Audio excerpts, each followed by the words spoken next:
대리운전 업계 어때요? 무한 경쟁 체제에서 굉장히 많은 어려움들이 있죠. 저는 잊을 수가 없습니다.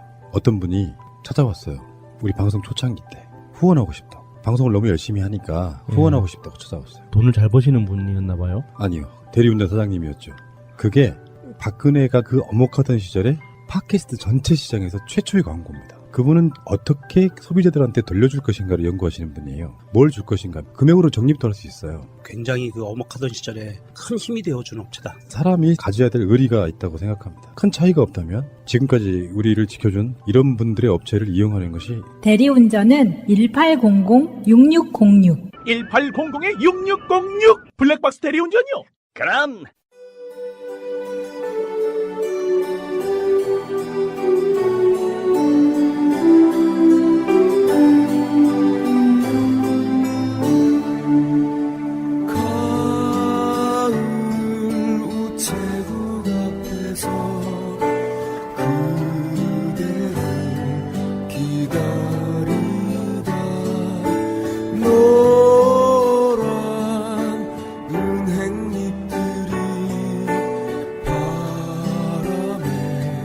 날려가고 지나는 사람들 같이 저 멀리 가는 걸 보네. 세상에 아름다운 것들이 얼마나 오래 남을까.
청와대에서도 우리 팟캐를 다 듣는데요. 저도 그 얘기 들었습니다. 네, 직접 다 들었어요. 듣고 또 놀라운 게 의원들이 초선들 있죠. 초선이나 재선급들은 정치를 팟캐 듣고 배운다네. 그러니까 우리는 아주 별거 아닌 얘기를 하는 것 같은데 그게 한 달이 거치면서 무슨 영향력을 행사하는 거. 제가 아는 의원한테 직접 들은 얘기예요. 네. 그러니까 모든 차에서 이동하는 때 팟캐를 계속 틀어놓는데요. 계속 듣는데요. 그래서 얘기하는 건데 초대 내각과 또 내각이 아니어도 하여튼 여러 자리를 줄 때 결국 이것저것 뭐 논공 행상도 했고 그다음에 경력 감안도 했다고 하면 이제 그게 되게 1, 2년밖에 안 가잖아요. 요직이라는 게. 그러면 다음번에는 놀라운 세대교체적 발탁이 좀 많아져야 되겠다. 이제 대법원장 하나 세대교체한 거죠. 네. 소위 2기 내각은 그렇게 반영이 돼야 된다. 그럼요. 네. 그래서 에너제틱하게 약간 무식하게 그러나 목표 지향이 분명하면 과정상의 실수가 다 용서가 되는 법이거든요. 예. 그러니까 스타트 라인은 뭐 보수 세력도 좀 끌고 안아야 되고 뭐 등등 해서 이렇게 된 것 같은데 투사 말고 약간 미지의 인물이다 하더라도 인선하는 사람들이 잘 판단해서 크게 세대교체적 의미를 갖는 인사가 있고 그때 재출발하듯이 또 할 거 해야 될 것 같아요. 제가 사회현상을 분석하는 가장 중요한 단어 중에 하나가 태도라고 보거든요. 내용은 사실 하나도 안 중요한 경우가 많아요. 어떤 의도와 태도를 보였느냐가 그 어떤 이미지를 좌우해버리는 여러 가지 것들이 있어서 1기 내각은 그렇게 봤거든요. 일단은 개혁을 위한 안정. 요 느낌이었어요. 안정시켜놔야 개혁도 한다 이런 느낌. 네. 계속 흔들리기 시작하면 개혁도 죽법도 안 되더라 이런 그 컨셉이 좀 있었다고 보고요. 네. 근데 이제 얼마 전에 문재인 대통령이 이제 미국 유엔 총회 갔다 올 때 그 전에 첫날인가요? 세계 시민상을 받았어요. 근데 그 사실 아무것도 아닐 수 있는데 저한테는 굉장히 크게 좀 와닿는 부분이 있었거든요. 그러니까 어느 날 민주주의는 굉장히 완만하게 발전하는데 한국이 이제 촛불이라는 걸 통해 가지고 세계에 사실상 유례가 거의 없는 어떤 혁명적인 걸 이루어낸 거거든요. 네. 피 흘리지 않았다는 거 굉장히 자랑스러워 생각하시더라고요. 근데 그런 상이 세계 시민상이니까 뭐 대단해 보인다, 뭐 이것도 뭐 노벨 평화상으로 가야 된다 여러 가지가 있을 수는 있겠지만 그건 뭐 차후의 문제고요. 문재인 대통령 입장에서는 지금 적폐 세력들이 하는 말이 그런 거잖아요. 박근혜를 끌어내리고 문재인 대통령 시키려고 이렇게 이제 변질을 시켜버리는 부분들이 있어요. 매일 네. 그 집회 나오는 거 그 사람들 연설하는 거 들어보면 딱 그런 식이에요. 근데 사실 알고 보면 문재인 대통령 입장에서는 사실 국민들한테 엄청난 빚을 진 거기도 하고 그 중에 한 명 뽑힌 게 문재인 대통령인 거잖아요. 예. 촛불 시민들 중에. 그런 관점에서 봤을 때 그런 질문 하나 드리고 싶은 게 한국의 민주주의가 4.19도 아니고 5.18도 아니고 6월 항쟁도 아니고 2017년과 18년에 걸쳐서 이루어졌던 촛불혁명이 사실은 한국 민주주의의 모든 것이라고 저는 보거든요. 예. 성공한 혁명으로서 그런 관점에서 지금 우리 국민들이 갖고 있는 힘은 정말 대단한 거라고 보여지거든요. 뭐 네. 자랑해도 될 만하고 또 특히나 이제 다른 나라 우리가 선진국이라고 부르는 나라들이 굉장히 경이롭게 봤다고 그러잖아요. 그럼 뭐 이구동성이죠. 그건 뭐 우리가 내세울 이유가 없어요. 다 알아서들 그렇게 높이 평가해 주니까. 근데 지금 세계 시민상 예를 들었듯이 그 상의 가치는 상 자체에 있다기보다 그걸 어떻게 이제 돋보이게 만드느냐에 이제 더 달렸는 건데 그러면서 하나 느낀 게 우리도 이제 한 번 더 슈퍼스타를 가졌으면 좋겠다. 예, 한국이란 나라는요, 어떻게 해서 경제력은 이제 쭉 치솟아서 세계 경제 체제 내에서 약간 메이저급까지 갔잖아요. 예. 근데 그 외에 나머지는요, 아무것도 없어요. 그러니까 한국 했을 때도 가령 예술가로서 월드 클래스 지금까지 딱 한 명 나왔어요. 정경화예요. 그건 제가 아는 분야니까 얘기할 수 있어요. 정명우 씨? 뭐 훌륭한 사람인데 로컬 뮤지션이에요. 월드 클래스 예술 분야 전체 딱 한 명 나왔어요. 체육 분야에서 옛날 차범근 그리고 김연아 이 정도. 박지성 선수는 원오브댐이었고 우리가 좋아할 뿐이지. 그런 식으로 얘기하면 정치인으로서는 월드 클래스가 아주 명확하게 있었죠. 김대중. 예, 김대중은 뭐 아주 조그만 촌동네 나라까지도 다 알아요. 정치하는 사람은 다 알아요. 근데 그거는 일종의 저항 정치의 산물. 한국이 불행해서 생겨난 스타였어요. 어쩔 수 없는. 그렇죠. 슬프죠. 근데 그거 말고 이제 국정을 운영해서 좀 메르켈쯤 되는 또 오바마쯤 되는. 근데 거기는 뭐 나라의 규모나 이런 게 이제 크게 배경에서 작용을 했는데 의외로 국가의 수준 규모 뭐 이런 거하고 무관하게 조금 상대적으로 떨어져서 그 정치인 자체가 아주 유력한 사람이 된 수가 많죠. 뭐 이 체코의 바슬라 하벨 같은 사람, 또 이건 뭐 민중혁명과 연관이 되지만 바웬사 같은 사람들, 이게 우리가 떠올릴 수 있는 존재들이 있거든요. 그러니까 국제 무대에서 정말 먹어주는 스타급 유력 정치인 있잖아요. 우리가 문재인 선수를 그렇게 좀 만들 수 없나? 그러니까 퇴임 혹시 후에도 딱 되잖아요. 국제 평화 사절 같은 것도 할 수 있고요. 얼굴 되지, 목소리 되지. 사람 소박한 게 좋거든요. 어그레시브하게 맞아요, 맞다다다다 내서면 인기 없어요. 약간 이 사람 수줍잖아요. 그리고 또 탄탄하게 안에 갖춘 거 있잖아요. 겸손과 내공이 같이 있죠. 그러니까 지금은 뭐 당장은 아니지. 근데 집권하는 동안 해서 국제사회가 세계 정치 지도자 중에 쳐다보는 사람들, 교황 쳐다보고 유엔 사무총장도 한 10년이 공백기였어.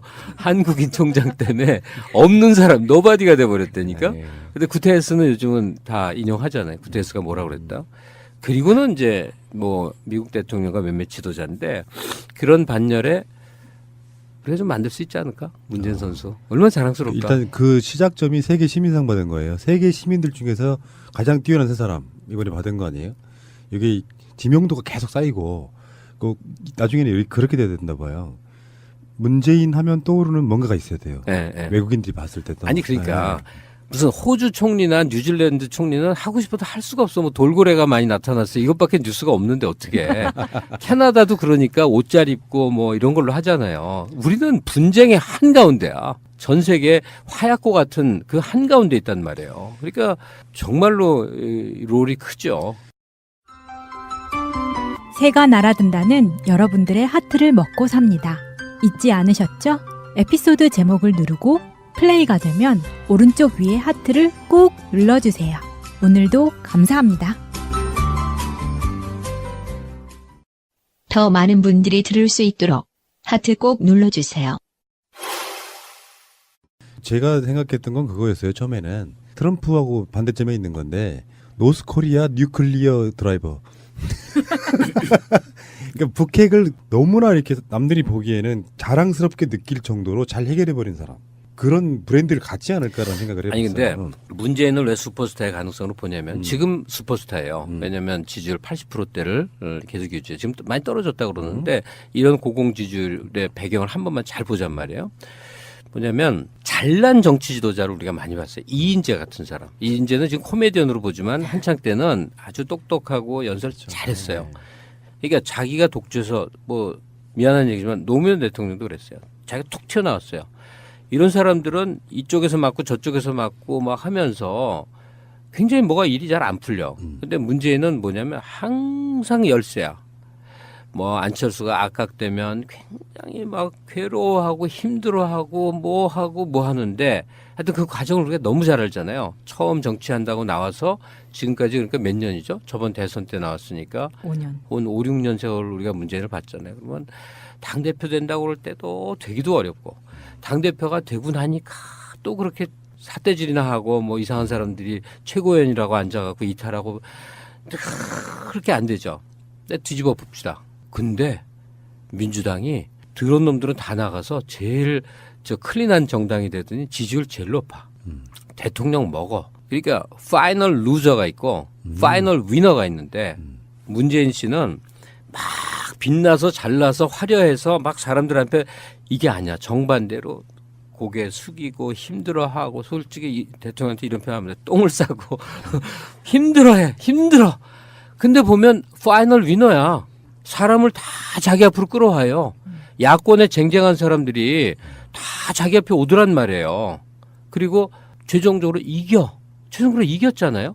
그러니까 이거를 그대로 국제사회도 대입할 수 있지 않을까 싶은데 트럼프하고 가서 악각되고 뭐 마크롱처럼 악수 대결하고 이런 거 어리석은 일이에요. 예. 그리고 좀 약간 모질라 보여도 된다니까. 왜냐면 트럼프는 지잘난 맛으로 한 세상에서 제일 무서운 사람, 혼자 성공한 사람 뭐라 그래? 자수성가도 진짜 무섭거든요. 자기 확신이 너무 강하고 자기가 잘나지 않으면 안 되고. 그거 다 맞춰줘. 우리나라 한국 대통령이 가서 자존심도 없이 왜 저래 비리비리 할까? 근데 지금 당장 뭐 미사일 제한 중량적 제한 풀고 뭐 이제 시작되잖아요. 그러니까 파이널 위너로서 아주 절묘하게 집권 기간 내내 푸틴하고 놀아야 되고 시진핑하고 놀아야 되고 아베하고 놀아야 되고 궁극적으로 김정은하고 놀아야 되는 그 과정에 저렇게 허허실실 허약한 것 같은데 열매는 최종적으로 보니까 따내가는 그 모습이 슈퍼스타의 등급의 첩경이다 이거예요. 왜냐하면 언론인들은 아니까.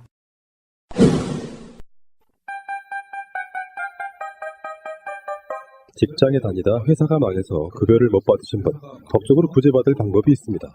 바로 최단금입니다. 노동법은 그리 허술하지 않습니다. 못 받는 것이 당연한 것이 아니라 받는 것이 당연한 것입니다. 가난한 노동자들을 위한 곽승훈 노무사 010-9922-7766 처음 뵙습니다. 예, 저도 처음 뵙습니다. 힐링 베개가 뭔 줄 알아? 꿈나라 베개. 베개라고는 불려지지만 지금까지의 베개와는 차원이 아주 다른 치유의 역할을 하고 있습니다. 토르말린, 황토, 데르마늄옥, 소나무 성분이 들어있다고 하네요. 꿈나라 베개. 충전재까지 통째로 세탁이 가능합니다. 공기 비타민, 음이온으로 숙면에 도움을 줍니다. 꿈나라 베개는 근화 신소재 제품을 온라인상에 독점 공급하는 업체입니다. 건강을 위한 선물이 최고죠. 잠이 보약이니 숙면을 선물하세요. 목과 허리를 편안하게 주는 꿈나라 베개. 와, 셀카봉 고급스럽다. 엑서리스 셀카봉 몰라? 유희열이 꽃보다 청춘에서 사용해서 화제가 된 그 셀카봉 말이야. 셀카봉이 다 같이 뭐가 달라? 뭐야, 이거 비주얼부터 다르잖아. 싸구려 셀카봉이 아니네? 어디 싸구려랑 비교하지 마. 예술의 나라 프랑스가 만든 최고급 셀카봉이야. 난 스마트폰 말고 디카도 되는 셀카봉 있었으면 좋겠어. 엑서리스는 3kg DSLR까지 가능하단 말이야. 오. 그리고 어떤 크기의 핸드폰도 셀카 촬영이 가능하다고. 근데 이거 어디서 사는 거냐? 액션스튜디오.co.kr 또는 포털에서 엑서리스를 검색해봐. 홈페이지에서만 특가 판매 중이야. 이거 방송 준비 안 하지?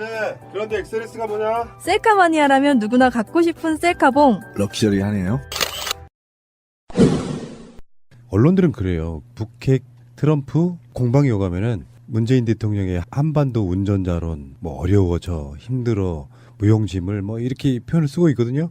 근데 사실 알고 보면 그 과정들이라는 게 운전하고 있는 중인 거예요. 알고 보면 단순히 좋은 길을 가고 있지 않은 것뿐이야. 전 그렇게 보고 있고요. 저번 유엔 갔다 왔을 때 제가 느낀 건 뭐냐면은 유엔 연설을 하는데 트럼프를 사실상 저격한 내용이 하나 있어요.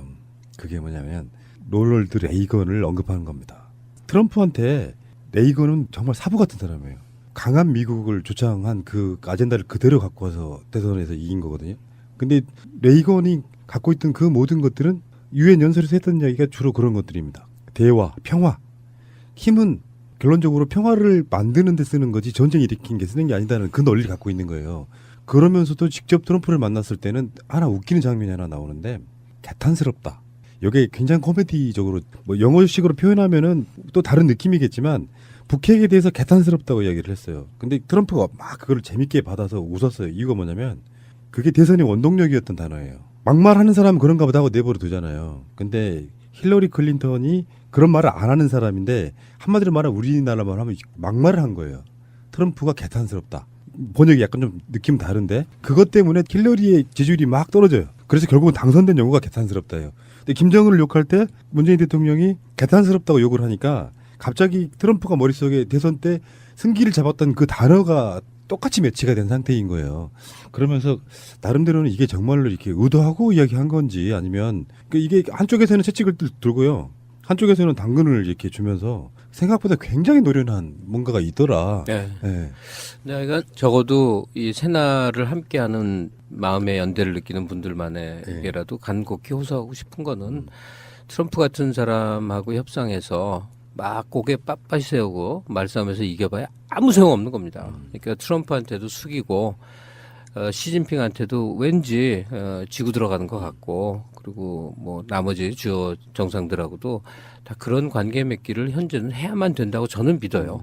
그리고 그래서 이해 대립을 문대트, 문대시, 문대푸가 아니라 그들끼리 하게끔 하면 우리 손을 필요로 할 때 상황을 만들어야지. 옛날 김일성이 그거 한 거거든. 그러니까 이 지금 운전자론 비슷한 게 옛날 60년대 냉전 때 지금 중국과 그 미국이 나쁜 것보다 100배는 나쁜 게 소련하고 중국이었어요. 중공이었지 그때는. 그 두 나라는 거의 전쟁 일보 직전까지 수정주의다 또 개량주의다 뭐 교조주의다 갖고 만날 싸웠던 거 아니에요. 근데 정말 김일성을 그때는 우리는 박쥐라고 배웠는데 박쥐가 너무 지혜로운 거였던 거야. 그러니까 둘은 싸우는데 북한은 뒤로 빠져 있는 대신 중국이 뭐 막 외칠 때 북한들은 야, 너 우리 표 좀 들어줄래? 소련이 또 뭐 막 외치고 싶을 때 또 똑같이 북한한테 이러고 그래서 등거리 외교라고 그래서 양쪽에서 취할 수 있는 이득을 다 얻었거든요.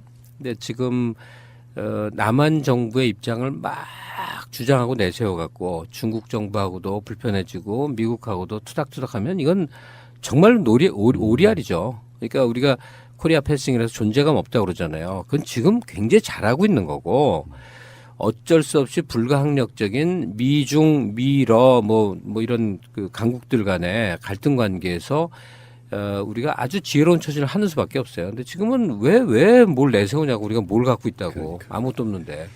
그러니까 문 대통령 이런 생각을 갖고 있는지 아닌지 저는 솔직히 모르겠는데 잘 하고 있다고 생각해요. 지금 평소의 모습대로 지금 하고 있잖아요. 그러니까 어디 가서 막 휘날리고 아니면 트럼프의 길을 꺾고 왔노라 이러면 이건 난 불행해지는 첩경이라고 생각해요.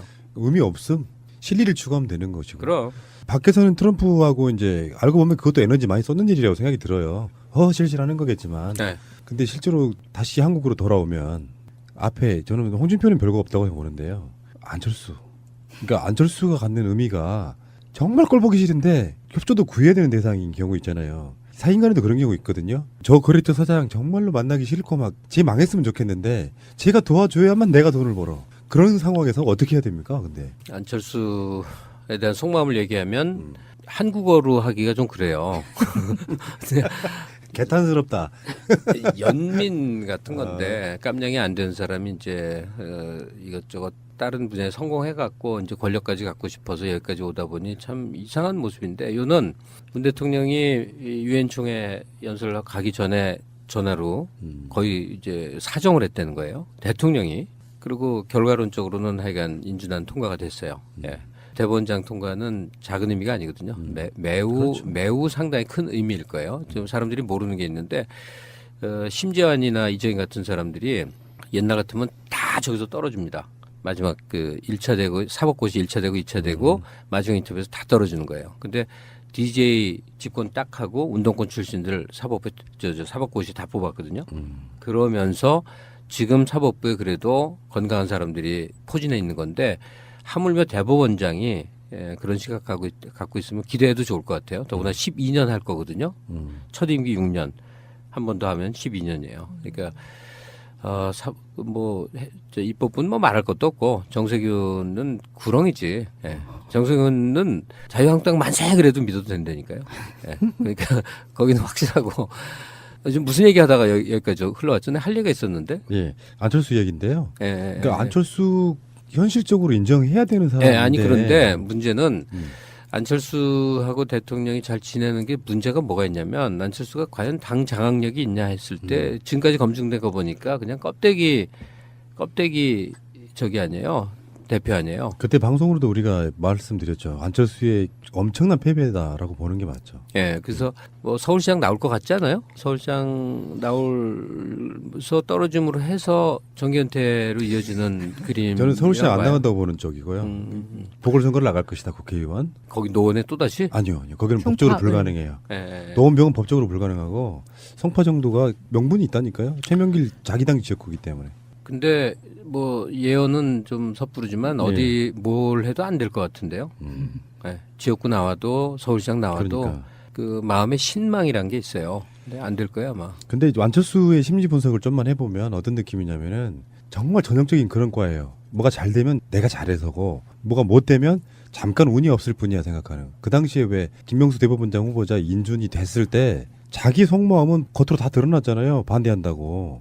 그런데 그거를 이제 자율투표라는 이름으로 지금 했었는데 막상 인준되니까 우리 당 사람들이 도와서 했다 이런 식으로 이렇게 바로 치환시키는 걸 보면서 아, 저 사람은 저것밖에 안 되는구나. 그러니까 어느 순간에 자기가 내 한계가 어디까지인가를 깨닫는 순간이 바로 정계에 은퇴하는 순간인데 네. 그게 이제 지금까지는 쉬웠어요. 예를 들어서 노원병에 나오는 것도 어떤 사회적 허명 이런 것들이 작용을 했다고 쭉쭉쭉 보면 결론적으로 자기의 이름값으로 선거에 나가가지고 한번 떨어져 봐야 그때서 한번 느낄 겁니다. 자기가 어떤 한계를. 저는 추세가 꺾이는 거를 여러 번 봐왔거든요. 아마 안 될 겁니다. 예, 뭘 해도 안 될 거예요. 지금 뭐 안철수를 그러니까 국민의당을 어떻게 핸들할 것이냐, 어떻게 연대하고 어떻게 또 대립각을 세워서 하여튼 국정을 끌어가냐는 과제에서 안철수 대표는 더 이상 그 변수가 되질 못하고 소위 대주주들 박지원, 정동영, 천정배 그리고 뒤에 또 몇 명 있겠죠. 뭐 김한길 뭐 등등 뭐 좀 작용을 하겠죠. 하여튼 그런 실제 대주주들하고 전병헌 씨가 엄청나게 얘기를 해야 되겠죠. 예, 전병헌이 다 그건 해야지. 대통령한테 그거 하라고 그러겠어요? 아니면 임종석이 하겠어요? 그럴 일 아니지. 어쩌면 지금 이 추석의 민심이라는 게 어느 날 갑자기 푹 꺼지거나 푹 올라가거나 이러진 않잖아요. 네. 이 추석 민심이 사실은 내년 지방선거까지도 영향을 끼친다고 보거든요. 아니 그러니까 새 정권이 등장해서 국민들이 언제까지 지켜보고 그러냐는데 이제 문 대통령의 과제는 너무 선명하게 이제 2대 과제가 등장한 거예요. 하나는 안보죠. 도대체 북핵 문제를 어떻게 핸들해서 전쟁이 눈앞에 가시적인 상황에서 사람이 살아가는 건 이건 말이 아닌 거거든요. 한두 해에 걸리진 않겠지만 그러니까 한반도 지역 안정 이게 이제 문재인 대통령의 최대 과제가 돼버렸어요. 원래는 그거 아니었어요. 그러니까요. 예상이 없었죠. 이게 갑자기 등장을 해서 이게 너무 중대한 과제가 되고 또 하나는 이제 소득 이전이죠. 경제가 일정 시점이 되면 국가에서 강제적으로 가령 노동자 임금 상승의 방법이 있거나 복지라는 재정 투자 방법이 있거나 하여튼 어떤 형태로건 위로 쭉 올라간 돈을 특정한 시점에 아주 전폭적으로 밑으로 내리는 일들이요. 그게 지금 문재인 정부의 선결 과제가 된 거죠. 왜냐하면 중하위 계층들의 구매력이 이렇게 없어갖고는 그냥 아마 자빠질 것 같아요. 그러니까 경제가 어려운 게 아니고 경제가 분배가 안 되고 있는 거죠. 근데 문 대통령은 경제의 가시적 성과를 옛날에는 대통령이 막 휘저어서 대기업의 수출 뭐 몇 %가 달성하고 성장률 이거 얘기하고 근데 이제 그 얘기는 안 속아 넘어가요. 그보다는 소득 이전에 정권이 총력을 걸어서 적어도 한 1, 2년 안에는 그 가시적 결과물이 피부로 느껴지게 만들어야 된다고요. 지금 근데 도대체 하나도 안 움직이는 것 같은 느낌이 들지 않아요? 그쪽으로? 저는 감지되질 않아요. 근데 저 누구야, 저 공정거래인 누구죠? 김상조나 김동연이나 뭐 이런 사람들이 지금 장하성이나 그냥 있지 않겠죠. 이 과제를 알고 있겠지. 그러면서 이제 플래닝을 할 거라고 생각이 들지. 그건 하자마자 할 수 있는 문제가 아니라고 생각해서 그런 것 같은데, 이거는 문 대통령이 양대 과제를 소득 이전하고 그다음에 남북 평화라는 양대 과제를 상당한 정도로 임기 2년차 이내까지 결과물을 보이면 그다음에는 그냥 민주당 주류 사회로 장기가 간다고 볼 수 있을 것 같아요. 그러니까 문 대통령으로서는 지금 허리띠 바짝 메고 고민 더 많이 해서 해야 되는데 1차 결과물은 내년 6월 지방선거 때 한 번 나오죠. 근데 그때까지는 저는 상당히 상황이 좋다고 보는데요. 그러니까. 예. 그러니까 뭐 여러 가지 이슈 논란 끝에 지지율이 빠지고 있긴 한데요. 예전 같으면은 그 지지율이 출렁해서 한 10몇 프로 빠지고 그러거든요. 그럼요. 촛불의 어떤 반대쪽에 계시는 분들이 뭐랄까 조금씩 뭐랄까 자기들의 회귀 본능 같은 걸로 돌아가는 그런 느낌이지 이쪽 분들의 지지가 빠지고 있다는 느낌은 없거든요. 아니 그러니까 문재인 대통령이 높은 게 사실은 아니에요. 문재인의 상대 쪽 쪽에 사람이 없으니까 마음을 주질 못해서 에라 모르겠다 이제 그 따라가는 심리 있잖아요. 밴드웨건이라고 그러나 그렇게 돼버린 건데 아무리 연구해서 그 명단을 들여다봐도 거기 리더급 보여요? 자한당 또 바른당에 없죠. 없어요. 이은재 씨 정도면 어떨까? 아니면 전희경 씨 같은 안녕하세요. 슈퍼스타를 딱 어울리잖아요. 이미지상. 네. 아이고 제가 봐도 그쪽 사람들은 지금 현재 비전이 없어 보여서 그 비전이 없는 게 가장 더 침울할 수도 있거든요. 어떻게 생각해 보면은 문재인 대통령과 직접 관련이 있는데 문재인 대통령이 본인의 페미니즘적 성향, 여성 우대 여기에 대해서 농담으로 이런 말을 했어요. 뭐 참여정부 때 우리가 엄청난 일을 했다. 뭐 그러면서 최초의 여성 총리, 최초의 무슨 법무부 장관 이야기하다가 나중에 뭐라 그러냐면은 심지어 나는 내가 대통령 선거에 나가서 내가 떨어져가지고 최초 여성 대통령을 만들었다 이야기해요. 문재인 대통령이 그런 재밌는 분이신데 문재인 대통령이 지금 현재 어떻게 하느냐가 어떻게 보면 역사에 불필요한 건 없는 것 같아요. 한국의 주인들 있죠, 주인. 저 같은 사람은 우리는 다 머슴이고 이제 현실적으로 주인이 있어요. 뭐 재벌 오너들 주인이고 언론사 쪽에 뭐 학계 하여튼 다 있어요. 그 주인들이 모이면 동창 관계나 혈연 관계나 뭐 모임 관계로 다 엮여 있어요. 다 엮여. 그냥 싹을 엮입니다. 그 사람들은 다 집안이야. 전혀 다른 기업과 무슨 대학과 무슨 국회와 무슨 사법부의 다 집안이야. 근데 이제 이 사람들이 적어도 1, 2년 전만 하더라도 민주당은 필요악처럼 생각을 하는 거예요. 야당이 필요하니까. 대신 우리 당은 당연히 새누리당이야. 당연히 새누리당이야. 그래서 그쪽 사람들하고 골프 치고 해외여행 가고 그 사람들하고 혼사 맺고 친구도 거기 있고 다 그거예요. 근데 그 연애 고리가 서서히 이탈해서 지금 보니까 특히 이제 기업 갖고 있는 사람들도 평상시 관계 맺기, 평상시 뭐 술도 먹으러 가고 해외 여행할 때 같이도 가고 하는 그 관계가 아직 매우 많지는 않지만 민주당 쪽 사람들로 옮겨가고 있는 것 같아요. 예. 그리고 문 대통령도 바로 그런 환경, 한국의 주류 사회와 접목이 안 될 수가 없어요. 접목되면 막 손가락질하고 이제 진보 지식인들이 엄청 비판을 할 텐데 적어도 한국 사회를 한 단계 올려놓는 정도만 하면 혁명이 아니라 한 단계만 올려놓고 다음을 본다고 하면 문 대통령의 그런 보수 행보는 거의 뭐 불가항력적이라고 보는데 한국의 소위 주인들, 오너들이 민주당과 청와대와 본격적인 교류 이런 걸 하고 있는 국면 아닐까 생각이 들어요. 미래를 본다 그랬잖아요. 주자들이 없으니까 거기다 투자를 못 해요. 5년 기다리면 되거든요. 근데 누가 될지 미래에 대한 불확실성이 있는 집단에다가 투자를 하느니 차라리 좀 건강한 보수에게 투자를 하겠다요. 그게 주류의 어떤 흐름이 돼버린다고 하면 문재인 대통령이 정치하는 건 훨씬 쉬워지겠죠. 매출 한 5조짜리 기업 오너인데 내가 홍준표랑 놀겠냐고. 미래가 없거든. 미래가 없는데 투자 안 해요. 안철수 대표도 미래 있다고 생각해요. 뭐 그건 뭐 사람마다 다를 수 있겠지만 웬만하면 민주당이 유력한 사람들하고 인연을 쌓으려고 했죠. 예. 우리들 마음을 움직이는 거랑은 다르게 주류 사회가 어떻게 움직이느냐가 중요하다 이런 말씀 같이 전 들립니다. 그리고 그게 소망이나 바람이 아니라 아마 거의 불가항력적으로 그렇게 될 건데 그 모습을 현재 촛불 시민들이 견뎌낼 수 있느냐 하는 거예요. 그렇죠. 이제 꼴 보기 싫은 거지. 아주 싫겠지. 매우 싫겠죠. 이런 얘기를 왜 하냐면요.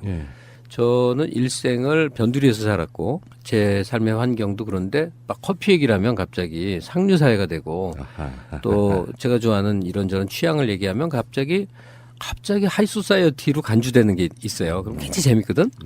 근데 제가 이제 매일 라디오 진행하는 거 아시죠? 밤에 음악 TBS에서 하시죠. 하는데 게시판에 택시 기사 중에 이름이 익숙한 분이 김갑수 씨를 참 좋아하는데 왠지 거리감이 느껴져서 가까이 또 느낄 수 없다 뭐 그런 글이 올라왔어요. 그래서 이게 무슨 소리냐 라고 해서 아예 생방 중에 도대체 그 속마음이 뭔지 좀 써달라 그랬더니 조금 있다가 그 사람이 다시 올렸어요. 그대는 상류층, 나는 하류층. 이거 올렸어. 근데 마음이 찡해지는데 아주 굉장히 복잡한 생각이 막 속에서 그 순간에 오갔거든요. 한 얼마 전인데. 내가 마이크를 잡고 있는 사람이고 또 내가 입에서 뭐라고 조잘조잘 얘기하는 걸 들어서도 그렇고 내가 상류 사회로 간주될 수 있는 종류의 사람이 돼 있구나. 이걸 어느 순간 퍼뜩 느끼는 거예요. 그러면서 지금 얘기로 연장을 해서 오면 지금 문재인 대통령을 포함해 민주당이나 내각의 중요한 사람들이 어울리는 사회, 어울리는 관계들 있잖아요. 그게 상류 사회라고 느껴지는 순간 그들의 지지자들이 얼마나 배신감을 느낄까. 나처럼 국밥 먹어야 되고 나처럼 안경 10,000원짜리 써야 되고 뭐 허름한 인생에 되는데 분명히 배신감 느낄 거예요. 근데 사실은 그게 아니거든.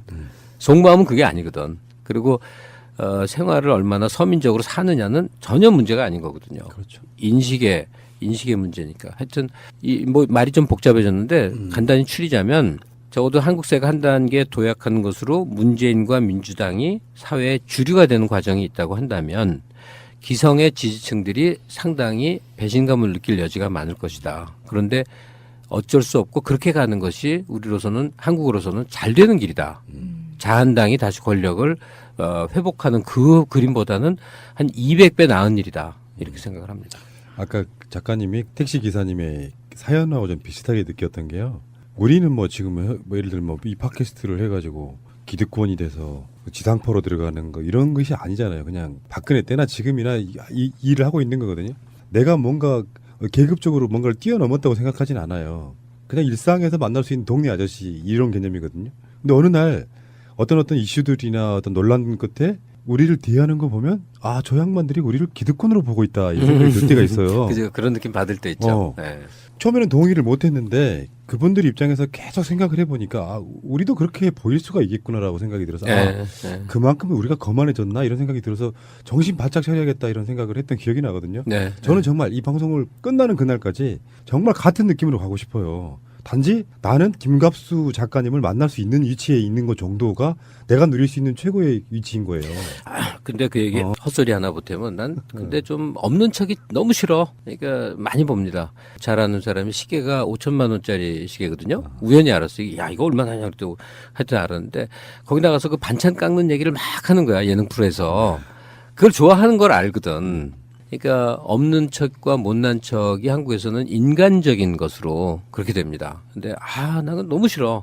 있는 척이 제일 바보 같은 것이지만 없는 척은 그러니까 자기는 모자란 영어 단어 얘기하면 누구나 중고등학교 때 영어 배웠는데 막 발음이 막 꼬여서 뭐 모르는 것처럼 막 이런 거 놀리고 막 이런 거 있잖아요. 그런 그 인간적이라는 민명하에 그 없는 척으로 서로를 끌어내려서 편안해지는 그런 사회 심리가 굉장히 싫어요. 네. 그걸로 가지고 이제 공격도 하고 막 그러니까 예를 들어서 특히 우리 푸나님 같은 경우에는 저러다가 너가 여의도 들어가고 싶어 그러는 거지 막 이제 이런 댓글이 달리면 나 여의도에서 봤거든. 엄청 싫어하세요. 그러면 그냥 담백하게 돼야죠. 그래 내가 시간이 좀 바쁘긴 한데 국회의원 시키면 뭐 한번 하지 뭐. 그러니까 이게 약간 좀 사실은 정치한다고 해서 누가 뭐라고 할 수 있는 상황도 아니에요. 말하자면 아무런 어때? 나만큼 일반 시사를 수년 동안 나만큼 공부한 사람 있으면 나와보라고 할 수 있는데 아닌 걸 기라고 하니까 입장에서 열받는 거예요, 그게. 내가 좀 약간 놀랄 같은 얘기를 좀 할게요. 돈 얘기를 좀 할게. 국회의원들을 막 기득권으로 얘기해요. 예? 그 사람들이 한 달에 뭐 세비가 1,000만 원이 넘고 뭐 어쩌고저쩌고. 근데 이것저것 제하면 뭐 한 800~900만 원? 뭐 한 1,000만 원 받는다고 쳐요. 보좌진도 있고. 그러니까 학생들이나 소박한 사람들은 엄청 돈을 많이 받는 상류층이라고 간주하고 막 이러거든. 근데 이제 사실은 국회의원들이 버는 돈은 돈으로 치면 아무것도 아니다 이거예요. 돈을 버는 사람 입장에서는 그 국회의원이라는 직업 절대 안 합니다. 갖고 있는 자산 규모가 이제 실제 이제 재력이지만 자산을 제외하고 매달 소득이라 하더라도 지금 기준으로 한 5천 원 넘어야 한 달에 5천 이상은 벌어야 뭐 돈을 좀 버는 게 되는 거예요. 근데 소박한 사람들 입장에서 보면 국회의원 그것도 우리가 좋아하는 국회의원들이 실제로 알고 봤더니 뭐 굉장히 비싼 무슨 레스토랑에서 한 끼에 얼마짜리 먹을 수도 있고 뭐 이렇게 생각하면 배신감 느끼는데 사실 그거는 아직 어리고 착해서 그런 것 같아. 학생들이어서 그런 것 같아. 막 그 손가락질하더라고. 그러니까 계급이라고 하긴 그렇고 사회 계층적 분화 상태 있잖아요. 여기에 대해서 그러니까 자꾸 가면을 쓴다니까. 자꾸 거짓말을 해야 돼. 뭐 소박한 척, 소탈한 척, 없는 척. 근데 그거 굉장히 웃기는 위선처럼 느껴지더라고요. 네. 자, 정치 이야기도 재밌고요. 커피 얘기도 재밌고요. 마지막입니다, 이제. 마지막 하기 전에 우리 나가서 담배 한 대 피고 올게요. 감사합니다. 뉴본스킨 이미라 대표. 저는 어릴 때 아토피를 알았어요. 한번 망가진 피부는 다시 돌아가기 어렵다는 걸 알았죠. 아기 물티슈라는 거 아무것도 아닌 것 같죠? 피부에 안 좋은 성분이 없어야 되는 겁니다. 물티슈 업계에 세계적 신화를 만들어낸 사람. 다시 한번 그 신화에 도전한다. 원단부터 달라야 해요. 갓난아기라고 해서 아기만 쓰는 건 아니고 아기도 쓰는 온 가족 모두 안심하고 사용하는 제품입니다. 아기들이 쓰는 스킨케어 제품도 같은 정신으로 개발했습니다. 다른 제품들처럼 아무 효과 없는 정제수를 쓰지 않아요. 피부 진정에 좋은 병풀 립스로 바꿨어요. 확실히 달라요. 간단해요. 나만의 비법이죠. 나의 아기가 쓸 거니까. 기대하세요. 갓나나기를 검색하세요. 요즘에는 단체 선물도 굉장히 많이 발전했더라고요. 내가 단체로 뭔가를 하고 싶다. 무슨 행사가 있어서 뭘 하나 맞추고 싶다 할 때 떠오르는 게 거의 없었잖아요. 거의 쇼핑몰인데. 네. 아이디어 상품들이 많네. 이분들처럼 다양한 물건이 있는 곳이 없어요. 정말 그러네. GALLERY 갤러리 GIFT.co.kr 1666-5404 오 싸고 영싸네. 감동스러운 게 이거네요. 사이트에 등재되지 않은 상품이나 국내에 없거나 세상에 없는 상품도 개발 제작 가능하답니다. 대단한데? 단체 선물은 갤러리 기프트였습니다. 꼭 굳이 의미를 두자면 정권 교체하고 나서 첫 추석이에요. 뭐 달라질 수 있는 게 뭐가 얼마나 있겠습니까만 우리 삶이 어느 날 갑자기 막 정말 풍요롭게 되지는 않지만 보통 우리가 이런 말 쓰잖아요. 한가위만 같아라. 예전 분들은 그럴 것이 보릿고개 지나고 6월 이렇게 지나고 이제 곡식이 많이 나오기 시작하면 정말 풍요로운 시기였으니까 거기에 대한 감사로 추석을 지내고 있는 것 같긴 합니다. 근데 작가님은 서울 출신이시죠? 네. 추석에 대한 추억은 별로 없을 것 같은데. 뭐 친척들 만나고 네. 뭐 그런 정도의 추억인데 지금 그 정권 교체되고 첫 추석이라고 의미부여를 했었잖아요. 네. 그러니까 생각도 추석 같은데 좀 확 바뀌었으면 좋겠다는 생각을 많이 합니다. 일단은 지금 농사를 푸나님도 안 짓죠? 지입니다. 저요? 도시농사를 칩니다. 도시에서 어딘가에서? 무슨 옥상에 이제 큰 네. 텃밭을 키운다든지 이런 식으로. 네. 소파님은? 마차님이요. 마차님. 아니, 그러니까 제 얘기는 뭐냐면 추석에 스트레스 좀 받지 말았으면 좋겠다. 추석은 노는 날이다. 그러니까 법정 공휴일로 며칠 놀 수 있는 거니까 놀아야 된다. 왜 도대체 차례는 왜 지내고 조상이 감사해요? 난 한 번도 그런 생각 해본 적 없어. 본 적도 없는 사람들인데. 그리고 왜 감사해야 되죠? 내가 태어나서 고맙습니다 해야 되나? 그냥 어쩌다가 태어난 거 아니에요. 내 의지와 상관없이.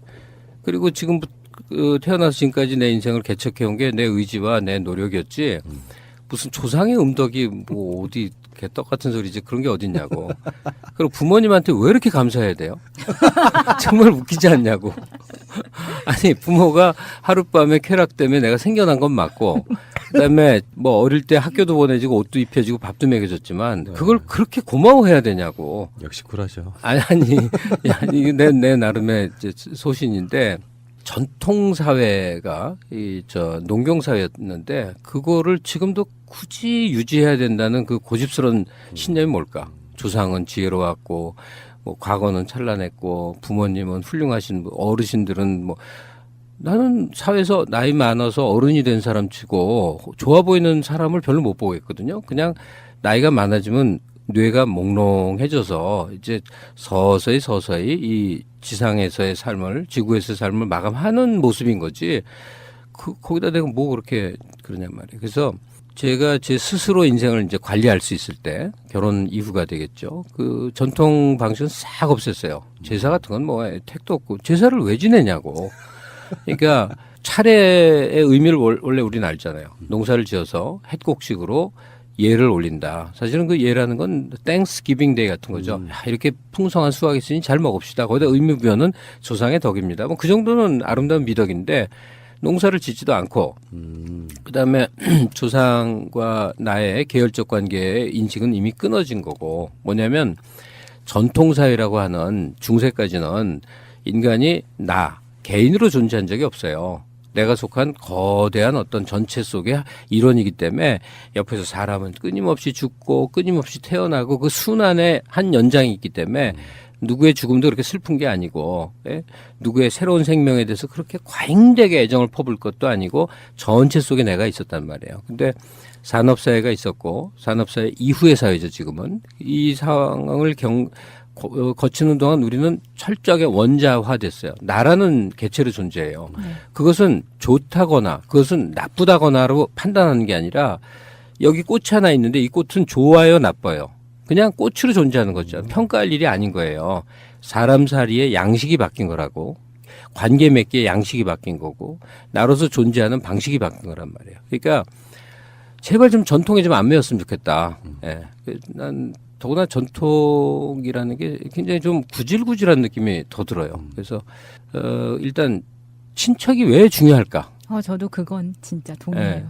옛날에는 대가족이고 농경사회 때는 친척이라는 관계가 노동력을 의미했으니까 재산이라든지 생존에 필요해. 근데 지금은 몇 년에 한 번 만나는 친척이 앞집에 사는 사람보다 더 중요하다는 게 이상한 거 아니냐 하는 거예요.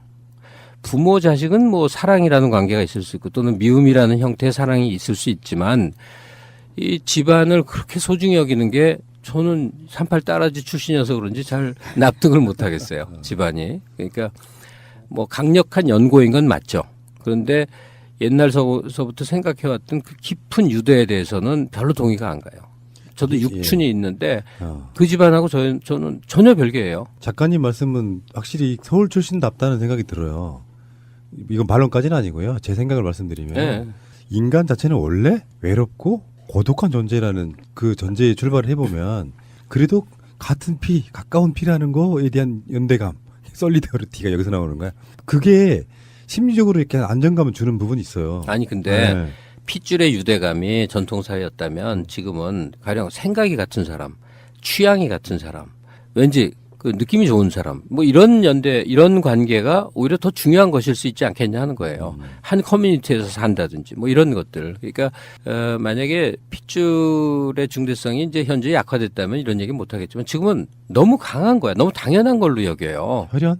예, 그 혈연이나 그런 식의 관계를 너무 중대하게 생각하는 것 같아요.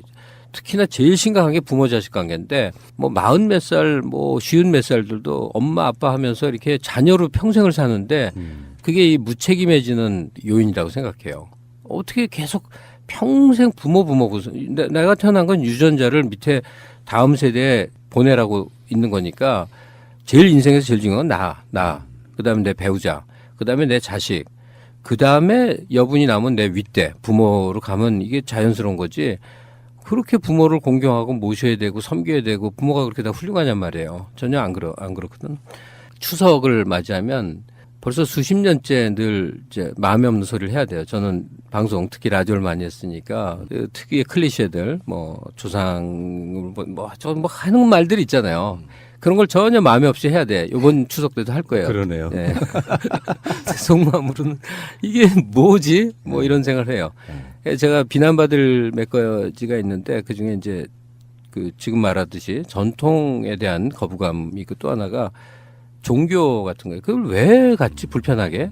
그러니까 문화로는 이해를 해요. 문화 현상으로 사람이 태어나거나 죽거나 뭐 할 때 예를 치르기 위해서 뭐 그 정도인데 근데 왜 교회 가서 돈을 내지? 일주일에 한 번, 한 달에 한 번인가? 그런 왜 돈을 내고 그 한국 기독교는 증오의 종교 아니에요. 생각 다르면 증오하고 또 돈의 종교 아니에요. 돈 이 해서 목사들이나 뭐 해서 엄청난 거 갖고 뭐 굉장히 잘 살더만 가난한 교회도 있대지만 뭐 아주 왜 그러니까 문화 현상으로 교회 들어오면 문 닫고 있지 그 저 많은 시설들 저 많은 공간이 왜 지역사회에서 안 쓰이고 거기 오너들끼리 뭐 따로 뭐 하는 거 장소로만 쓰이지 하여튼 굉장히 그 부동산의 개념으로 봐도 굉장히 낭비라는 생각이 들어요. 근데 그래도 뭐 종교라는 게 인간의 뭐 이렇게 본성의 하나로 스피리추얼리티가 있다니까 거룩한 것에 대한 뭐 인정하잔 말이에요. 근데 그럼에도 불구하고 2000년 전 철기 문명 때문에 생겨난 계율을 지금도 믿으라고? 무리를 막 걷고 뭐 갑자기 처녀가 잉태하고 뭐 그런 걸 믿으라고?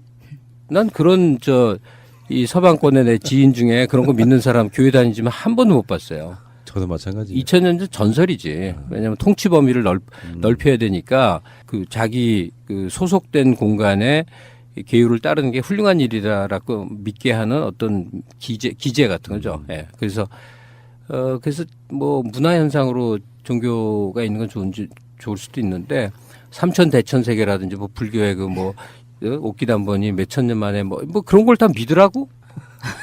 너무 웃기잖아요. 그러니까 하여튼 사례를 종교로 들었지만 뭐 그걸 포함해서 집안이 중요하고 혈통이 중요하고 뭐 조상이 중요하고 이런 거에 대해서 참 동의가 안 가요. 그래서 혹시라도 저와 비슷한 생각을 가진 사람이 있다면 일단 끊어내기가 중요하다. 제사 같은 걸 왜 지내느냐. 제사는 굉장히 꼴사나운 일이에요. 왠지 아세요? 이거는 영국의 평민이 귀족 흉내 내는 거거든. 그렇잖아요. 제사를 지낼 수 있었던 건 4대부 집안인데 4대부는 우리나라 이 조선조의 전 인구의 5% 이내였어요. 나머지들은 다 성도 없이 뭐 그렇게 살다가 조선 후기에 갑자기 푸나님이 성이 뭐죠? 권씨입니다. 권PD입니다. 무슨 권씨죠? 엄동권가입니다. 그러면 푸나님의 조상은 노비였을 확률이 높죠. 확률상. 좋은 성은 되게 가짜일 확률이 거의 90%예요. 왜냐? 그게 저는 조상의 원리를 너무나 잘 알고 있기 때문에. 그 성씨를 가진 사람은 매도 안 되고, 근데 안동권 씨가 무지 많고, 김혜김 씨가 무지 많고, 전지 씨가 무지 많은 거는 조선 후기에 노비들이 그 집안에 소속된 사람 몽땅 그 성을 주거나 아니면 돈 주고 샀기 때문에 이 천씨, 방씨, 뭐 마골피 성은 돈 주고 절대로 안 샀기 때문에 그건 제 성일 거라고. 근데 소위 소파님은 성이 뭐죠? 마차님. 양씨요. 양씨 무슨 양씨죠? 그거는 원래 성 맞겠다. 아니 이렇게 하면 내가 진짜로 노비의 성씨가 돼버리는. 아니 그러니까 이거는 4대부 가문의 아주 유력 집안에서나 하던 행사를 왜 그렇지 않은 우리가 다 하냐고. 그러니까 우리가 4대부 가문이었어요. 제가 그 종갓집 아들이기도 하고. 믿고 싶은 거죠. 어떻게 거기에 정착해 있는지 그 원리를 또 잘 알고 있기 때문에 우리는 산성일 가능성이 없어요. 실제로 우리 무슨 정치인이라든지 이런 거 하면은 우리 집으로 모여드는 사람들이 전국적으로도 많은 뭐 그런 집안이기 때문에 갑자기 자존심이 확상하네요. 자랑이라고. 하여간 저는 어떤 한 차례 끊어내기가 필요한 것 같은데 네, 맞습니다. 전통의 통념에 사로잡힌 것도 그렇듯이 전통에 사로잡혀 있는 거에 대해서 참 온당치 않게 느낀다. 그리고 우리 윗대 가장 가까운 부모 세대에게 열정을 쏟으라는 그 효관념 같은 거 정말 잘못된 거다. 내 인생에 투자하고 내 다음 세대 자녀나 이쪽에다가 자기의 에너지를 쏟을 일이다. 이런 생각을 항상 합니다. 혹시 기본적으로 근본적으로 아나키스트에 가까우신 거죠? 사실은. 아나키즘하고는 별 관계는 없겠죠. 그냥 나쁜 놈이겠죠, 그냥. 결과적으로는 그렇게 보여요. 그러니까 기득권들이 갖고 있는 그런 관념들 쓸데없는 건 버리자. 사실은 어떻게 보면은 갈비 손질할 때 기름기 같은 거 걷어내고 딱 갈비 먹자 이런 주의자신 것처럼 보여요. 아니 그러니까 이거예요. 내가 누군지에 대한 규정을 한 번씩은 내려야 된다니까요. 근데 내가 나로 단독적으로 이루어지지 않고 항상 나의 무엇으로 이루어져요. 누구의 자녀, 어느 집안, 어느 학교, 어느 고장 이런 걸로 엮였는데 그거 참 누추한 일이에요. 그냥 온전하게 나라는 개체만으로 존재할 수 없을까? 실제로는 그렇게 존재하면서 이 연고와 관계의 고리 속에서 항상 나를 판단하는 것은 참 하긴 자아 정체감이 박약하다 이런 생각이 들고, 그러면 나 혼자서 돌틈에서 혼자 살아? 그건 아니잖아요. 그러면 나 외에 내가 맺는 관계가 어디에 있지? 나는 아주 허황되게 얘기하는데 인류라고 생각해요.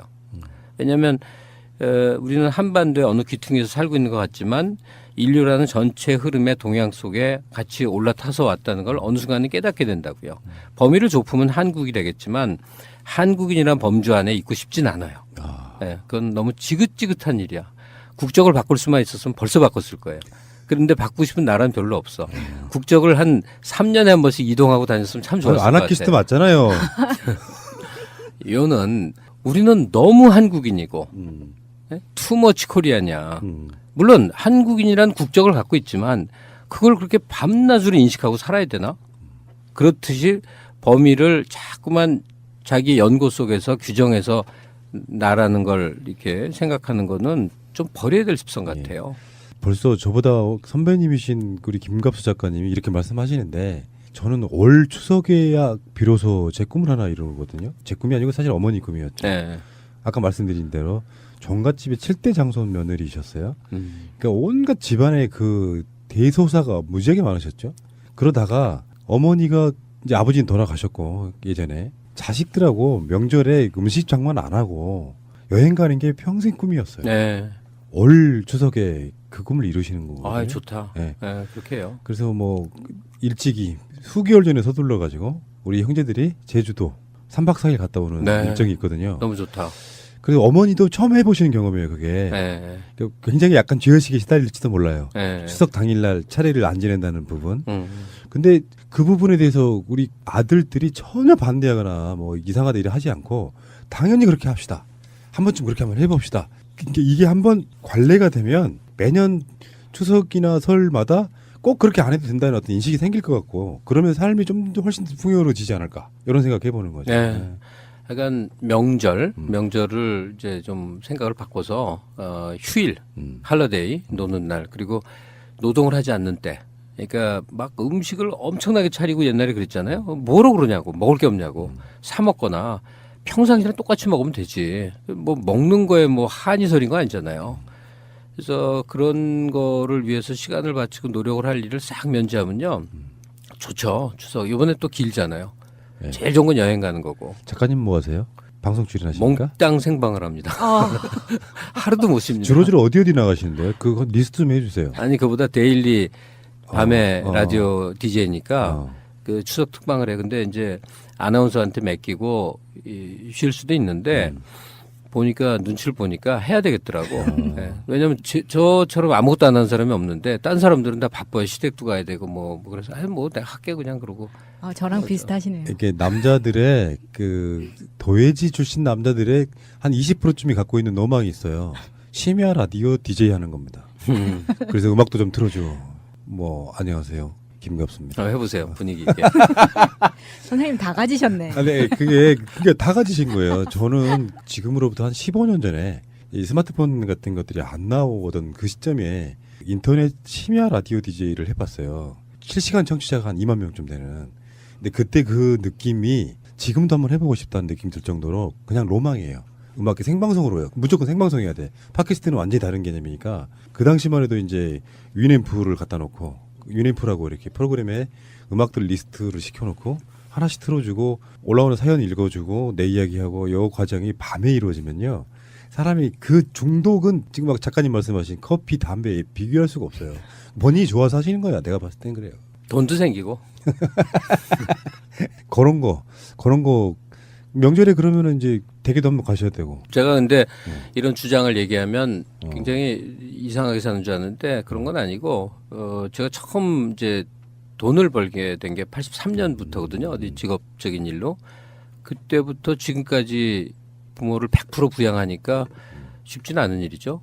뭐 같이 산 적은 없지만. 예. 그리고 추석 당일에 어머니 댁에 한번 가고 그다음에 그 장인이 이제 작년에 돌아갔는데 그런 거를 해야 될 걸 해요. 왜냐하면 내 속마음대로 인생을 살 수는 없는 거예요. 지금까지는 본인은 다 하시고 청취자들한테는 나쁜 짓 해라 요거였어요?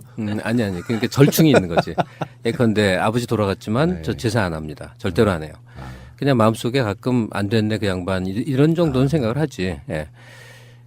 그리고 우리 장모가 아주 현명하시더라고. 결혼을 했는데 그 딸만 내시는 집인데 그게 뭐 전통이래요. 뭐냐면 성씨가 다른 사람이 와서 제사를 주관하는 게 아니래요. 사위가 제사를 주관하는 게 되게 웃긴 거래. 전 잘 몰랐는데 맨날 점치러 다니고 절에 가던 양반이 갑자기 카톨릭 선언을 하더니 성당을 등록을 하시더니 이제 우리 집은 제사 없다. 그때 이후로 그런 건 면제된 거죠. 사실은 카톨릭은 제사 지내도 되는데. 네. 이제 자기도 이제 크리스찬인 거죠. 그래서 그 이유가 나 때문이었어요 보니까. 예. 영향을 받으셨구나. 예. 하여튼 그래서 싹 그런 거 없애고 그래서 결혼하고는 정말 여행을 많이 다녔죠. 매년 여행 많이 다녔는데 제 인생에서는 가장 좋았던 게 아이가 성장하는 한 14, 15년 동안 매년 해외여행을 한 2차례 이상 했던 것. 그러니까 뭐 많이 보여주려고 그런 건데 꽤 다녔어요. 다 촌스럽게 뭐 그룹 투어도 다니고 뭐 그랬는데 저도 나름 뭐 이렇게 팍팍하게 살았거든요. 근데 여행 경비는 안 아꼈어. 그래도 아직 멀쩡히 살아있으니까. 예. 현대인들이 누릴 수 있는 최대 호사가 여행 같아요, 보니까. 예. 그것도 해외여행. 국내 여행은 재미없어. 왜냐면 국내도 너무 좋아졌는데, 송강사 이런 데 가면 기가 막히고, 제주도도 함덕 좋아하고 다 그러는데, 다른 하늘 아래 있고 싶은 거죠. 느낌적 느낌? 네, 느낌적 느낌이다. 공기가 다른 하늘, 거기에 단 며칠이라도 가서 숨 쉬고 오면 아주 리플레시 되죠. 아주 기분 좋은. 근데 요새는 이제 못 가고 우리 아들이 안 붙여줘요. 사정 해야 돼. 예. 저번에도 그 아이랑 그 여름 휴가라는 거 있잖아요. 그래서 짧게밖에 못 갔는데 이 녀석한테 정말 사정해서 같이 갔네. 가서 너무 딴짓만 하더라고. 그런 생각 들었어요. 작가님 보고 있으면 이제 김갑수 작가 형님 보고 있으면은 본인은 그렇게 인정 안 하시겠지만 이를테면 어떤 사고의 자유로움으로 인해서 본인은 그게 행복하시고 그걸로 끝이면 뭐 대체 뭐 이런 스타일이지만 이런 어떤 사고들이 이런 방송이라든지 이런 걸 통해서 이렇게 사회적으로 표출이 되면 일종의 남들을 대신해서 먼저 좀 철학을 해주는 사람 같다는 생각을 해봤어요. 그렇긴 한데요. 네. 다행인지 불행인지 제가 한 건 다 편집되더라고. 팟캐스트의 좋은 점은 특별한 문제가 있지 않는 한 멘트들을 편집하는 일은 없는데 어쨌건 저는 오늘 김갑수 작가님과 한 2시간 가까이 대화들을 나누면서 제가 느낀 게 나도 아직 멀었구나. 그런 표현 하잖아요. 알에서 뭔가 깨어나오는 게 그렇게 어려운 일인 거예요. 우리들 입장에서. 브락사스. 가면 갈수록 내 스타일이 정형화되고 고착화되지 깨려고 못하는 거거든요. 작가님과 대화를 하다 보면 어떻게 저런 생각을 하냐 싶은 것도 있어요. 곱씹어 보면 그 말이 맞는데 왜 거기에 대해서 스스로 두려워하거나 뭔가 거부감을 느끼지 이런 생각이 들거든요. 네. 그게 선지자의 역할인 것 같아요. 살짝 욕도 먹으면서. 선지자식이나. 근데 만약에 제가 생각하는 게 조금 혹시 별나다면 그 이유는 거의 대부분의 시간을 혼자 지내기 때문에 가능했을 거라고 생각이 들어요. 사람들은 누구나 이제 직장에 매여 있고 그다음에 친구를 만나고 뭐 이런 사람 속에 있게 되잖아요. 저는 기질적으로 사람들과 이렇게 지금처럼 이렇게 이것도 일종의 일인데 일관계는 어쩔 수 없는데 내 사적 시간에는 혼자 있는 걸 참 좋아했어요. 늘 지금도 거의 혼자 있는 상태라고 봐야죠. 그 사이사이에 뭐 가족도 만나고 뭐 그러지만 근데 이제 혼자 있는 상태라는 거는 끊임없이 뭘 생각하게 만드는데 그게 습관이 된 것 같아요. 근데 그렇게 생각해 보면 우리를 이렇게 살게 하는 여러 가지 장치들 있잖아요. 어떻게 생각해야 되고 어떤 것이 옳은 것이고 어떤 건 나쁜 것이고 이걸 조금만 생각하면 왜 그래야 되지? 뭐 이런 것들이 투성이에요. 근데 속안에서 생각이 끓지만 그걸 행동으로 하거나 표현하기는 굉장히 어렵죠. 남들의 시선 속에 갇혀 살아야 되고 무난하게 살아야 되니까 부딪히는 게 고통스러우니까. 근데 약간 나이가 더 들어가면서 생기는 이제 이점이죠. 듣거나 말거나 막 떠들고 행동할 수 있고 뭐 그렇게 되죠.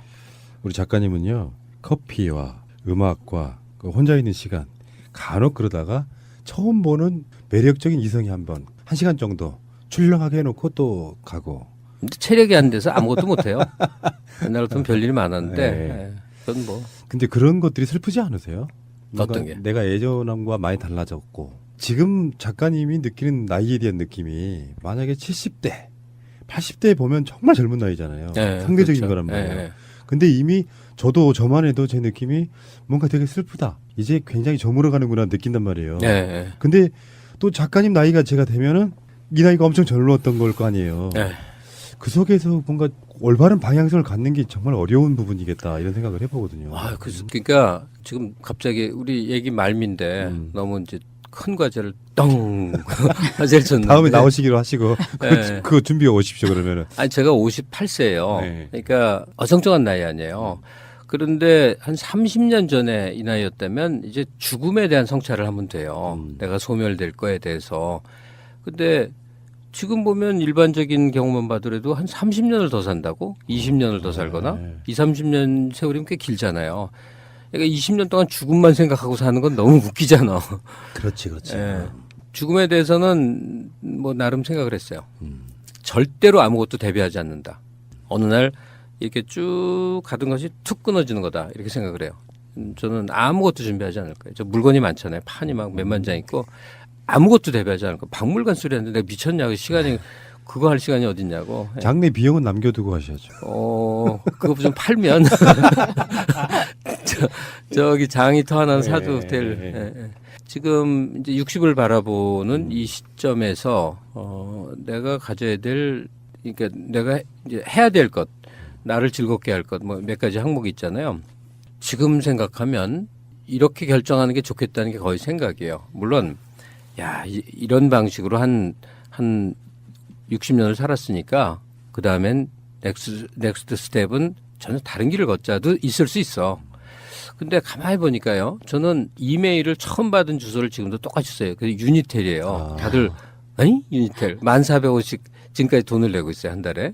그래요? 네. 대단하시네. 우리가 저 지지난주에요. 네. 그 영화 접속 이야기를 하면서 유니텔 이야기를 좀 했는데. 네. 아니, 유니텔을 처음 받은 이메일인데 그것만 쓰거든요. 그러니까 돈을 요즘 돈 내고 이메일 안 되니까 다들 멍청하다고 그러더라고. 또 무슨 뭐 다 그래요. 뭐 아이디, 계좌도 태어나서 처음 가진 계좌를 지금까지 해서 은행 이름이 막 바뀌고 조흥은행이었다 신한은행이 되고 뭐 그런 거 하나도 안 바꿔요. 절대로 안 바꿔요. 식당도 한 70년대부터 가던 식당을 지금도 그대로 가요. 그래서 그 집 그 주인의 변천사를 너무 잘 알아. 뭐 그래요. 번거롭게 뭐 새로운 거 싫어해요. 가든 집 가든 식당 가고 쓰던 번호, 핸드폰 번호 처음 받은 거 지금까지 그대로 쓰고 뭐 그런 거예요. 그러면 나머지도 뻔하죠. 제가 브람스 때문에 정말 숱한 나날을 밤새고 그랬는데 브람스나 말러나 쇼스타코비치나 뭐 코다이나 이런 걸 좀 더 아는 게 나머지 시간이어도 괜찮지 않을까? 뭐 이런 생각도 들고. 근데 어쩌면 제가 이건 별 인생 고백을 다 하는데 제 처가 뭐 해서 갑자기 부유해질지도 모를 가능성이 생겼어요. 그러면 그걸 막 쓰는 거 하는 거 있잖아요. 아니 지금 그렇지는 않은데 혹시 모르니까. 그래서 인생을 좀 번잡하게도 해봐. 뭐 이런 생각도 할 때가 있어요. 근데 어쨌든 보면 자기가 이제 어느 나이까지 살았고 그 다음 생을 살면 선택을 해야 될 것 같아요. 다른 인생을 다른 웨이 오브 라이프를 동경했다면 아주 전폭적으로 가령 아내와도 딱 이혼하고 나라도 바꾸고 이름도 새로 짓고 그런 사람들 알고 있어요. 그것도 아주 괜찮을 것 같은데. 캐나다에 사시는 제임스님. 제가 말한 사람은 캐나다에 사는데. 야.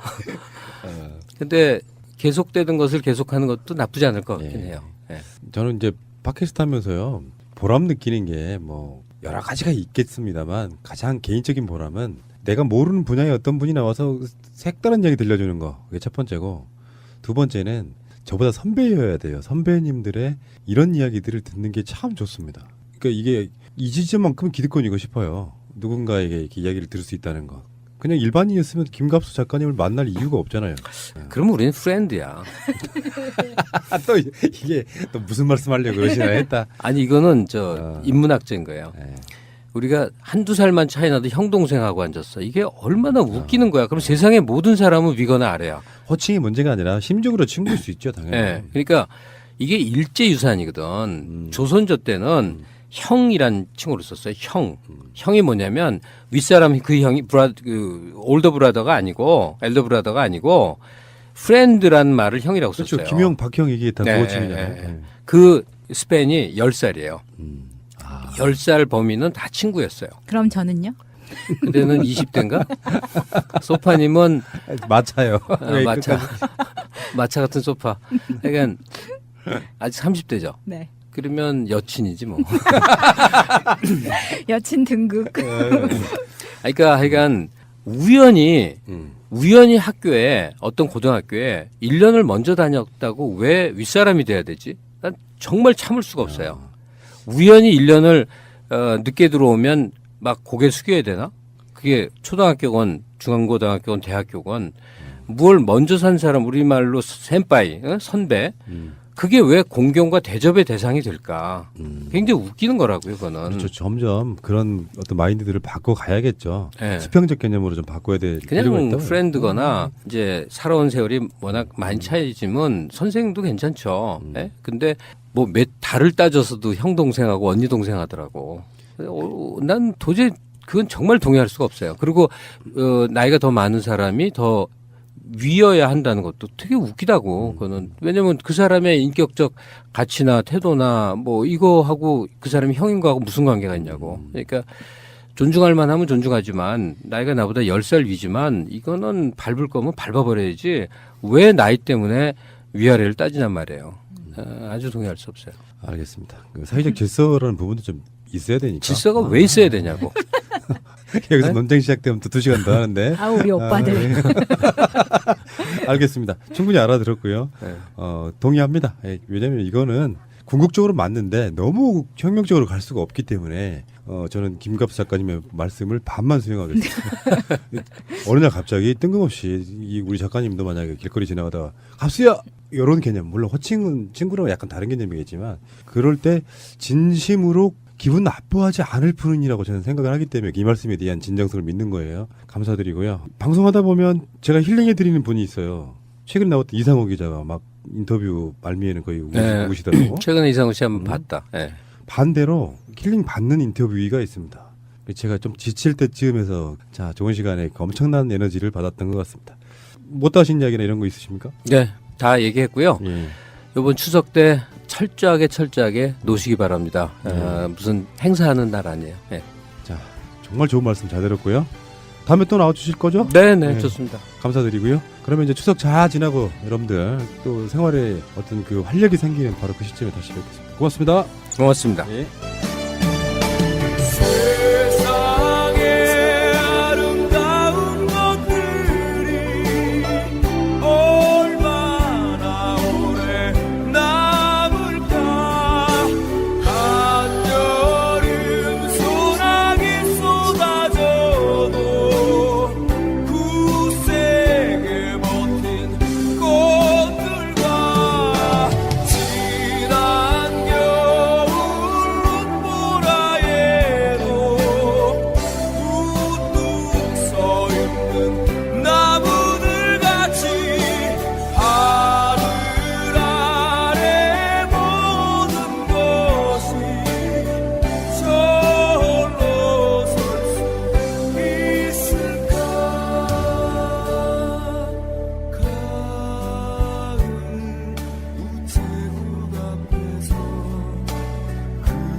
인터넷 쇼핑몰을 하고 싶으세요? 회사 홈페이지를 만들고 싶으세요? 새날과 연대하는 한국 도메인 지원센터에 연락해보세요. 새가 날아든다를 듣고 연락했다 하시고 상담을 한번 받아보세요. 친절하게 응대를 해주실 겁니다. 아주 저렴한 가격으로 홈페이지를 만드는 방법, 한국 도메인 지원센터입니다. 02-6049-2616 한글로 한국도메인센터.kr 홈페이지 잘 만드는 회사가 한국도메인지원센터라는 것을 전 세계가 알아버렸습니다. 새가 날아든다 팟빵 1, 2 채널 유튜브 새가 날아든다 구독하기를 꼭 눌러주세요. 구독하기를 하시면 정말 새가 날아갈 수 있는 힘을 주시는 겁니다. 구독하기는 공짜입니다.